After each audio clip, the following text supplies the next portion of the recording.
Assalamualaikum warahmatullahi wabarakatuh. Perkenalkan, nama saya Husnul Khotimah dengan NIM T2018-3122. Di sini saya akan menjelaskan program kerja saya dengan tugas microleading yang diampu oleh Bapak Dosen Abdul Muiz Tabrani, di mana program kerja saya meliputi tata usaha, sarana prasarana, dan laboratorium. Baik, untuk poin yang pertama, saya akan menjelaskan tentang tata usaha dalam dunia pendidikan.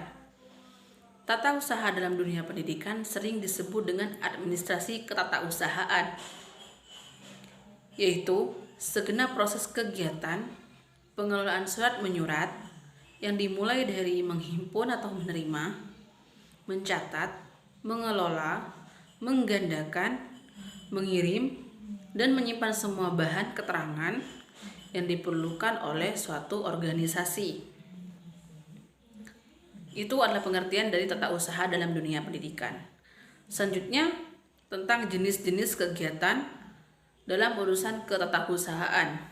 Jenis-jenis di sini, yang pertama, kegiatan yang menyangkut manajemen kurikulum, kegiatan yang menyangkut manajemen siswa, kegiatan yang menyangkut manajemen personil, kegiatan yang menyangkut penataan inventaris di sekolah, kegiatan yang menyangkut penata keuangan, kegiatan yang menyangkut manajemen sarana, dan kegiatan yang menyangkut manajemen sarana. Selanjutnya, yang berdasarkan surat dan kepengurusannya. Di sini surat dibedakan menjadi beberapa jenis. Yang pertama, surat dinas, nota dinas, memorandum atau memo, surat pengantar, surat kawat atau telegram, surat edaran, surat undangan, surat keputusan, instruksi, surat tugas, dan juga keamanan. Selanjutnya, di samping itu, ketatausahaan yang menyangkut pekerjaan administrasi dan surat menyurat, masih ada ketatausahaan yang perlu diperhatikan yang ada di sekolah. Yang pertama, daftar hadir para pegawai. Yang kedua, buku piket. Dan yang ketiga, buku notulen rapat sekolah. Itu adalah yang mencangkup tentang ketatausahaan dalam lingkup pendidikan. Baik, selanjutnya saya akan menjelaskan tentang apa itu laboratorium dalam lingkup pendidikan. Yang pertama, pengertian dari laboratorium pendidikan. Menurut Sukarso dalam bukunya, secara garis besar, laboratorium dalam proses pendidikan adalah sebagai berikut. Yang pertama, sebagai tempat untuk berlatih, mengembangkan keterampilan intelektual melalui kegiatan pengamatan, pencatatan dan mengkaji gejala-gejala alam. Selanjutnya yang kedua, mengembangkan keterampilan motorik siswa. Siswa akan bertambah keterampilannya dalam menggunakan alat-alat media yang tersedia untuk mencari sebuah kebenaran.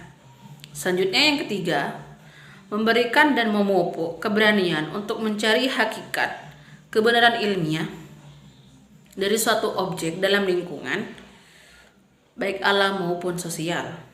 Selanjutnya, laboratorium pendidikan dapat digolongkan menjadi beberapa tipe, yakni sebagai berikut. Tipe yang pertama adalah laboratorium ilmu dasar yang terdapat di sekolah pada jenjang pendidikan menengah atau unit pelaksanaan teknis yang menyelenggarakan pendidikan atau pelatihan dengan fasilitas penunjang. Selanjutnya, peralatan kategori 1 dan 2, di mana bahan yang dikelola adalah bahan kategori umum untuk melayani pelayanan kegiatan pendidikan siswa.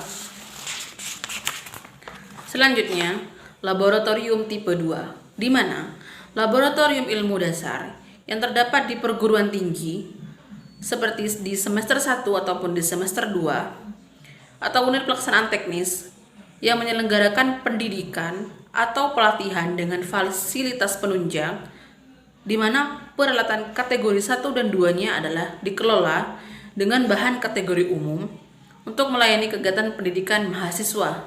Selanjutnya, laboratorium tingkat 3, di mana laboratorium bidang keilmuan terdapat di jurusan atau program studi atau unit pelaksanaan teknis yang menyelenggarakan pendidikan atau pelatihan dengan peralatan kategori 1, 2, dan 3. Kegiatan pendidikan dan pelatihan mahasiswa dan dosen. Selanjutnya, laboratorium tipe 4, di mana laboratorium terpadu yang terdapat di pusat studi fakultas atau universitas atau unit pelaksana teknis yang menyelenggarakan pendidikan atau pelatihan dengan fasilitas penunjang peralatan kategori 1, 2, 3, di mana bahan yang dikelola adalah bahan dengan kategori umum atau khusus untuk melayani kegiatan penelitian dan pengabdian kepada masyarakat, mahasiswa, dan juga dosen. Selanjutnya, jenis-jenis laboratorium pendidikan. Yang pertama, laboratorium pendidikan, yang merupakan laboratorium yang berada di lembaga pendidikan seperti SD, SMP, SMA, SMK, hingga perguruan tinggi dengan maksud menjadi bagian pembelajaran. Selanjutnya, yang kedua, laboratorium penelitian, di mana laboratorium ini dalam bentuk laboratorium fisika, kimia, mikrobiologi dengan maksud sebagai tempat penelitian dan pengembangan ilmu. Selanjutnya, yang ketiga, laboratorium pengendalian proses, di mana laboratorium ini sebagai tempat melakukan quality control dengan sebutan laboratorium komputasi. Selanjutnya, yang keempat, laboratorium pengembangan produk, di mana merupakan laboratorium untuk melakukan kegiatan pembuatan produk dengan memiliki sebutan laboratorium kultur jaringan atau laboratorium analisa pangan dan pakan. Selanjutnya, laboratorium pelayanan jasa. Di sini merupakan laboratorium yang berada di rumah sakit, apotek, hingga klinik dengan maksud memberikan pelayanan kesehatan bagi masyarakat luas. Itu merupakan jenis-jenis dari laboratorium. Selanjutnya, fungsi dari laboratorium sendiri. Fungsinya yang pertama, meningkatkan keterampilan dan keahlian dari para peneliti dalam menggunakan peralatan yang tersedia di dalam laboratorium. Selanjutnya, yang kedua, menjadi sarana belajar bagi para mahasiswa, baik siswa ataupun peserta didik, untuk mampu mengerti dan memahami seluruh ilmu pengetahuan yang bersifat abstrak sehingga menjadi bersifat konkret dan nyata. Selanjutnya, menjadi penyeimbang antara publik dengan teori, karena laboratorium menjadi tempat untuk menguji sebuah teori sehingga mampu menunjang pelajaran teori yang telah ada. Selanjutnya, perpustakaan. Perpustakaan dalam lingkup pendidikan. Perpustakaan dalam lingkup pendidikan, di mana perpustakaan sekolah berfungsi sebagai pusat belajar mengajar, pusat informasi, pusat penelitian sederhana, dan rekreasi sehat melalui bacaan hiburan dalam kaitan dengan kurikulum yang telah diterapkan. Selanjutnya, jenis-jenis perpustakaan. Yang pertama, sebagai jenis buku pelajaran, referensi, sastra, dan majalah. Selanjutnya, yang kedua, seperti multimedia, TV, VCD, DVD, Infokus. Selanjutnya, yang ketiga, pemutaran film-film CD, DVD, ataupun pembelajaran. Selanjutnya, yang keempat, e-library learning, di mana dalam lingkup perpustakaan ada dua program, di mana program jangka pendek dan program jangka panjang. Yang pertama, program jangka pendek mengoptimalkan kunjungan siswa, guru, karyawan ke perpustakaan.